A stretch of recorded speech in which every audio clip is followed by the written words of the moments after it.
Hello students, welcome back to my channel. अगर आपने अभी तक मेरे चैनल को सब्सक्राइब नहीं किया है तो जल्दी से चैनल को सब्सक्राइब कर लीजिए और बेल नोटिफिकेशन को भी ज़रूर दबा दीजिएगा। आज की वीडियो में हम पढ़ेंगे न्यूट्रिशनल बायोकेमिस्ट्री का आगे का टॉपिक, फूड्स एंड न्यूट्रिशन का। ये एक टॉपिक है जो हमारा चल रहा था, ये इस टॉपिक की क्लास 6 है। Melting point of animal fat. Animal fat का क्या मेल्टिंग पॉइंट होता है? Flash animal fat have a melting temperature of, जो फ्लैश एनिमल फैट होती है उसका मेल्टिंग टेम्परेचर 184 डिग्री सेल्सियस होता है। और बॉइलिंग पॉइंट इसका 200 डिग्री सेल्सियस होता है। जो इग्निशन पॉइंट होता है वो 280 डिग्री सेल्सियस होता है, वेयर इट विल बर्स्ट, जहाँ पे ये बर्स्ट हो जाता है फ्लेम्स में विदाउट स्पार्क, किसी स्पार्क के बिना। एनिमल फैट्स जो होते हैं कॉमनली कंज्यूम होते हैं as a part of western diet के फॉर्म में, in their semi solid form में, as either milk, butter, lard and dripping, और मोर कॉमनली फिलर्स के फॉर्म में इन फैक्ट्री प्रोड्यूस मीट में, पेट फूड में और फास्ट फूड प्रोडक्ट्स में। आगे बात करते हैं केमिकल प्रॉपर्टीज़ ऑफ फैट्स की। पहला है हाइड्रोलिसिस। जो फैट्स हैं वो हाइड्रोलाइज्ड होते हैं एंजाइम्स के द्वारा, लिपेजेस एंजाइम के द्वारा, टू ईल्ड, जो कि ईल्ड करते हैं फैटी एसिड्स को एंड ग्लिसरॉल को बनाते हैं। जो लिपेजेस कैटालाइज है वो कैटालाइज करता है इस रिएक्शन को स्लाइटली अल्कलाइन पीएच पे, 7.5 to 8.5 इसका पीएच रहता है, इन अ स्टेप वाइज मैनर में। और I think step wise manner होगा, या इन स्टेप वाइज मैनर में जो फैट्स होते हैं फर्स्ट स्प्लिट होते हैं, डाइग्लिसराइड्स बनाते हैं वो, they are split to form diglycerides, और फिर वो मोनोग्लिसराइड्स बनाते हैं। फाइनली जो मोनोग्लिसराइड्स होते हैं वो फैटी एसिड्स एंड ग्लिसरॉल बनाते हैं। नेक्स्ट जो केमिकल प्रॉपर्टी है वो है सैपोनिफिकेशन। द हाइड्रोलिसिस जो होता है फैट्स का अल्कली के द्वारा, उसको सैपोनिफिकेशन कहते हैं। ये जो रिएक्शन है ये रिजल्ट करती है ग्लिसरॉल के फॉर्मेशन में एंड सॉल्ट्स के फॉर्मेशन में ऑफ फैटी एसिड्स, जिनको कि हम सॉप्स कहते हैं।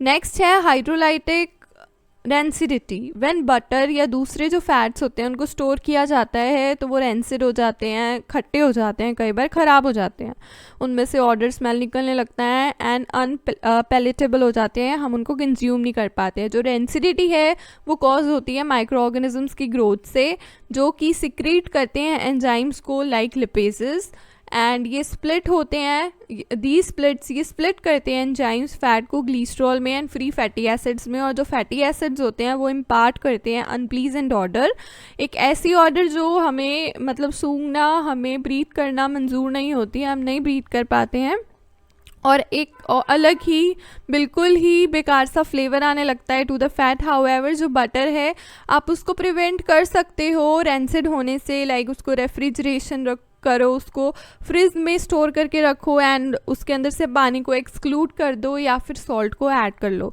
नेक्स्ट है हमारे पास में हाइड्रोजनेशन। जो अनसेचुरेटेड फैटी एसिड्स होते हैं आइदर फ्री या कंबाइंड होते हैं लिपिड्स में, वो रिएक्ट करते हैं गैसियस हाइड्रोजन के साथ सेचुरेटेड फैटी एसिड्स को ईल्ड करने के लिए, बनाने के लिए। तो ये जो रिएक्शन है ये ग्रेट इंपॉर्टेंस की होती है, सिंस ये परमिट करती है एक ट्रांसफॉर्मेशन को inexpensive and unsaturated liquid vegetable fats का सॉलिड फैट्स में। जो सॉलिड फैट्स होते हैं वो यूज होते हैं कैंडल्स के मैन्युफैक्चर में, वेजिटेबल शॉर्टनिंग्स के मैन्युफैक्चर में एंड ऑलियो मार्गेराइन के मैन्युफैक्चर में।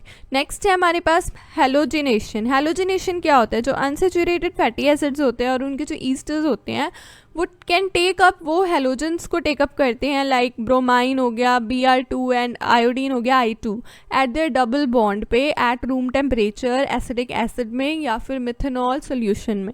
ये जो रिएक्शन है ये बेसिस होती है आयोडीन नंबर डिटर्मिनेशन की। नेक्स्ट है ऑक्सीडेशन। जो अनसेचुरेटेड फैटी एसिड्स होते हैं वो सस्पेक्टेबल होते हैं ऑक्सीडेशन के लिए एट देयर डबल बॉन्ड्स। जो ऑक्सीडेशन रिएक्शंस होती हैं वो एक्सट्रीमली यूज़ होती हैं इस्टेब्लिश करने के लिए डबल बॉन्ड के पोजीशन को फैटी एसिड चेन में। नेक्स्ट है कुछ डिफरेंसेस हैं एनिमल एंड प्लांट फैट में। एनिमल फैट क्या है, डिफरेंसेस हम देख लेते हैं और प्लांट फैट भी देख लेते हैं। एनिमल फैट में है कि रिलेटिवली रिच होता है ये सैचुरेटेड फैटी एसिड्स में, specially C16 and C18 acids में। प्लांट फैट क्या है, रिलेटिवली ये रिच होता है अनसेचुरेटेड फैटी एसिड्स में, स्पेशली पॉलीअनसेचुरेटेड एसिड्स में। दूसरा एनिमल फैट में है कि ये सॉलिड होता है ऑर्डिनरी टेम्परेचर पे, और प्लांट फैट में है कि ये लिक्विड होता है ऑर्डिनरी टेम्परेचर पे। एनिमल फैट में है कि these have usually low iodine number होता है इनका, और प्लांट फैट में है कि इनका हाई आयोडीन नंबर होता है। नेक्स्ट है कि जो एनिमल फैट है ये स्टोर होते हैं मेनली लीवर में और बोन मैरो में, और प्लांट फैट जो है ये स्टोर होते हैं सीड्स एंड फ्रूट्स में। एनिमल फैट जो है वो ऑक्सीडेटिव रेंसिडिटी ऑब्जर्व होती है, दिखाई देती है मोर फ्रीक्वेंटली, और प्लांट फैट में है कि जो ऑक्सीडेटिव रेंसिडिटी है वो ऑब्जर्व होती है लेस फ्रीक्वेंटली। एनिमल फैट में है कि इसके एग्जांपल्स है butter fat, beef fat, tallow, देसी घी एक्सेट्रा, और प्लांट फैट के एग्जांपल हैं olive oil, castor oil, soybean oil etcetera. Next है ऑक्सीडेटिव रेंसिडिटी। ऑयल्स कंटेन करते हैं हाईली अनसेचुरेटेड फैटी एसिड्स को, स्पॉन्टेनियसली ऑक्सीडाइज होते हैं एटमॉस्फेरिक ऑक्सीजन के द्वारा ऑर्डिनरी टेम्परेचर्स पे। जो ऑक्सीडेशन है वो टेक प्लेस करता है धीरे धीरे एंड रिजल्ट करता है फॉर्मेशन शॉर्ट चेन्स का फैटी एसिड्स की, C4, C10 एंड एल्डिहाइड्स की, विच गिव जो कि रैंसिड टेस्ट देता है, ऑर्डर देता है फैट्स को। जो टाइप होती है रेंसिडिटी या रेंसिडिफिकेशन की उसको ऑक्सीडेटिव रेंसिडिटी कहते हैं, एंड वो रिएक्शन की वजह से होती है जिसको ऑटो ऑक्सीडेशन रिएक्शन कहते हैं। और ऑक्सीडेटिव रेंसिडिटी ऑब्जर्व होती है ज़्यादा फ्रीक्वेंटली एनिमल फैट में as compare to the vegetable fat, और ये होती है नेचुरल एंटीऑक्सीडेंट के प्रेजेंस की वजह से वेजिटेबल ऑयल्स में। और जो एंटीऑक्सीडेंट्स होते हैं जैसे कि vitamin A, E check auto oxidation, ये ऑटो ऑक्सीडेशन को चेक करता है।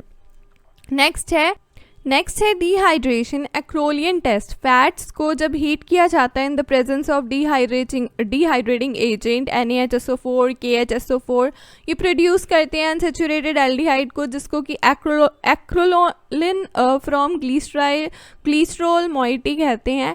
एक्रोलिन जो है वो ईजिली रिकोगनाइज होता है उसके पंजेंट ऑर्डर के द्वारा, एंड थस वो फॉर्म करता है बेसिस इस टेस्ट का for the presence of glycerol in fat molecules.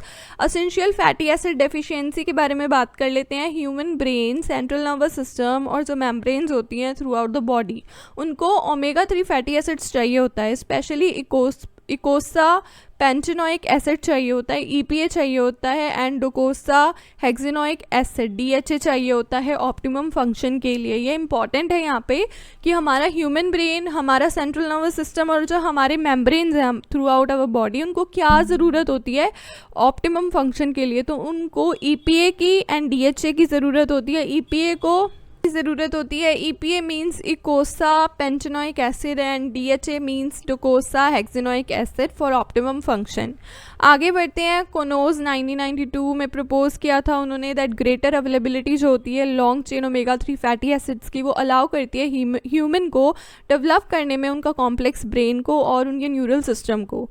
क्या मदद करता है? कॉनोर ने प्रपोज किया था कि जो ग्रेटर अवेलेबिलिटी होती है लंबी चेन की, long chain of omega 3 fatty acids, वो हमें मदद करती है हमारे कॉम्प्लेक्स ब्रेन को डेवलप करने में और हमारे न्यूरल सिस्टम को डेवलप करने में।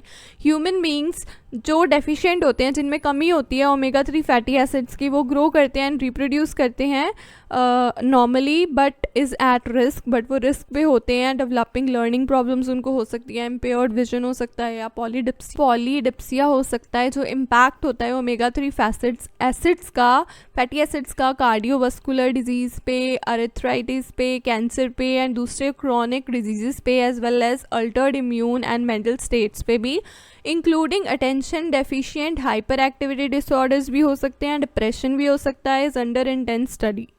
अब नॉर्मल ओमेगा 6 या omega 3 ratio have been linked किए गए हैं टू चेंजेस से in vascular membrane lipid composition and increased incidence of atherosclerosis and inflammatory disorders. जो डेफिशिएंसी होती है ओमेगा 3 एसेंशियल फैटी एसिड्स की ऑल्सो हैव उसके क्लिनिकल इम्प्लीकेशंस हैं, जैसे कि ग्रोथ रिटार्डेशन हो सकती है, आपको स्किन लेजन्स हो सकते हैं, रिप्रोडक्टिव फेलियर हो सकता है, fatty liver, polydipsia, fat free diet may lead to essential fatty acid deficiencies and eventually death भी हो सकती है अगर न्यूट्रिएंट मिसिंग है तो इज़ नॉट प्रोवाइडेड। अगर जो मिसिंग न्यूट्रिएंट है वो बिल्कुल भी आपके बॉडी में प्रोवाइडेड नहीं है तो डेथ भी हो सकती है। सो अगर आपको वीडियो अच्छे लगे तो वीडियो को लाइक करना, शेयर करना ना भूलिएगा, चैनल को सब्सक्राइब करना ना भूलिएगा एंड बेल नोटिफिकेशन को दबाना ना भूलिएगा।